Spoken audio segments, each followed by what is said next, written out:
Your introductory press conference was right here when you heard your name being called and you took those steps to walk toward the podium. What was the rush of emotions at that point?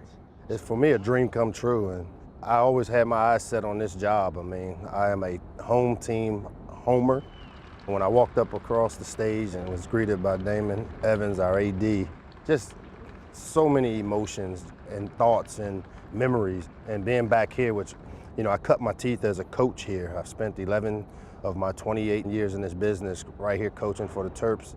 With this being the second go around, I'm gonna make sure I have fun with this thing. I mean, life's too short. I lost my son Miko, and one of the things I've learned from it is time is so valuable, man, that you need to just maximize every opportunity you have.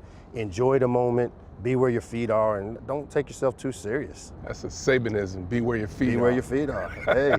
What was that like, the 3 years? Oh, man. Well, it all starts with the little guy with the straw hat. I mean, unbelievable experience working for Coach, and just seeing and getting behind the curtain of the great Alabama program and being able to take the processes of how he made that place become so consistent as a winner. You know, you never really talk about or focus on winning because that's just such a big thing to worry about winning. Let's worry about doing the things it takes to win. Mm-hmm. And if you can get your players to buy into that and not spend your time worrying about, we got a big game, let's win this game. No, let's win today.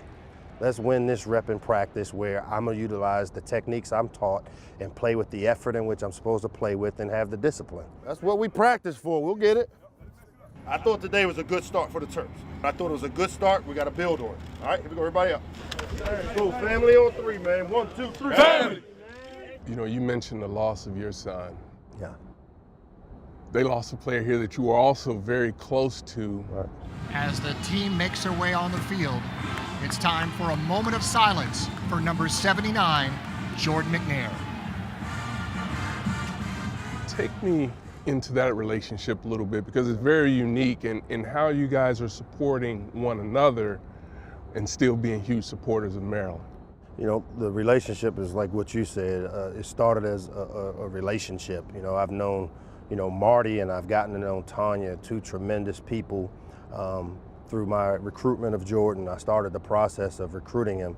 But my daughter Corey also went to high school, the same high school as Jordan, McDonough High School. They both signed their national letters on the same day with Jordan coming to Maryland and Corey going to Auburn.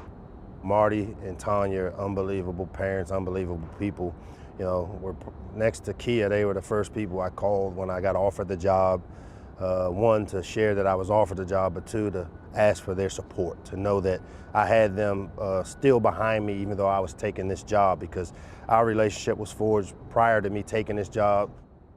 I'd really like to get your thoughts on this. From a minority coaching standpoint, the first thing I hear is he's a great recruiter. Great recruiter. Do you ever get over that from internally? You know it's more than just about recruiting.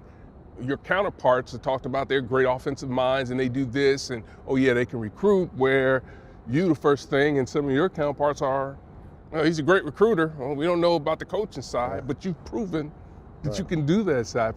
I'll never apologize for being really strong at developing relationships that are meaningful, because in recruiting, it's about developing meaningful relationships where people, whether it's their prospect or their parents or their mentors or their supporters, buy in and believe and trust you to take their kid where he can't take himself, to get him over the bridge to manhood and return him.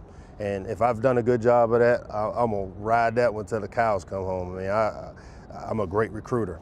But I also know that the people that have hired me obviously have seen the proof of, as an offensive coordinator, taking an Illinois team from 2005, where we won maybe 1 game, 2 games, to 2 years later, leading the Big Ten in rushing and then leading the Big Ten in passing while also going to the Rose Bowl.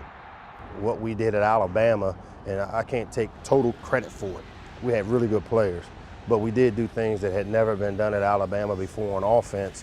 I think the people that make decisions and the people that understand see that I bring both to the table.